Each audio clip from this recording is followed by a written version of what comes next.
Tollywood cinema నటుడు fish Venkat గత కొద్ది రోజులుగా అనారోగ్య సమస్యలతో బాధపడుతున్నారు.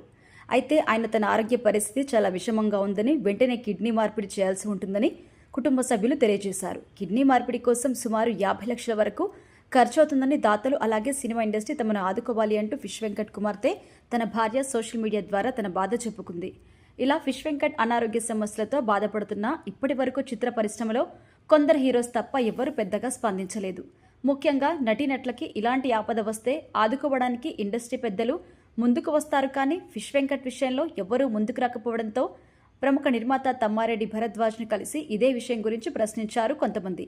ఇక తమ్మారెడ్డి భరద్వాజ్ మాట్లాడుతూ అసలు విషయం బయటపెట్టారు.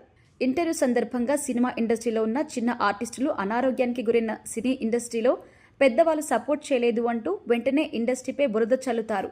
ఇలాంటి వాటికి మీరు ఏమని సమాధానం చెప్తారు అంటూ ప్రశ్నించారు.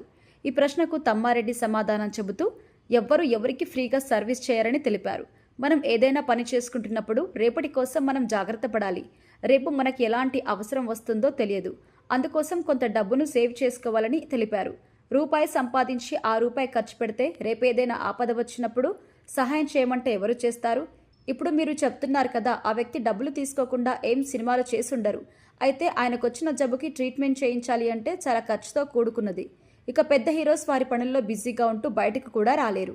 చిన్న హీరోస్కి అంత పెద్ద మొత్తంలో సహాయం చేసేంత డబ్బు కూడా ఉండదు. అయితే ప్రజలు ఫ్రీ ఎడ్యుకేషన్, ఉచిత వైద్యానికి ఇష్టపడడం లేదని, తద్వారా భారీగా ధరలు పెరిగిపోయాయని కూడా తెలిపారు. ఈరోజు ఫిష్ వెంకట్ అనే వ్యక్తి సినిమా ఇండస్ట్రీలో సంపాదించి ప్రభుత్వానికి ఎంతో కొంత ట్యాక్స్ కట్టి ఉంటారు. ఇప్పుడు అతనికి ఆరోగ్యం బాగా లేకపోతే సహాయం చేయాల్సింది ప్రభుత్వం, కానీ ఇండస్ట్రీ కాదు అని తెలిపారు. ఇక ఇండస్ట్రీలో ప్రొడ్యూసర్ కౌన్సిల్ ఒక ట్రస్ట్ ఉంది. అయితే అందులో ఎవరికి ఏ అపాయం వచ్చినా 25,000 రూపాయలకు మించి ఇవ్వటానికి వీలు లేదని తమ్మారెడ్డి తెలిపారు. ఇక మాలో హెల్త్ ఇన్సూరెన్స్ సౌకర్యం లేదు అని, కేవలం ఉచితంగా హెల్త్ చెకప్లు మాత్రమే చేసుకునే వెసులుబాటు ఉంది అన్నారు. అందుకే డబ్బు ఎప్పుడు ఎంజాయ్ చేయొద్దని, డబ్బును ఎవరికి ఊరికే ఇవ్వరు అంటూ ఆయన చేసిన కామెంట్స్ అయితే వైరల్ అవుతున్నాయి.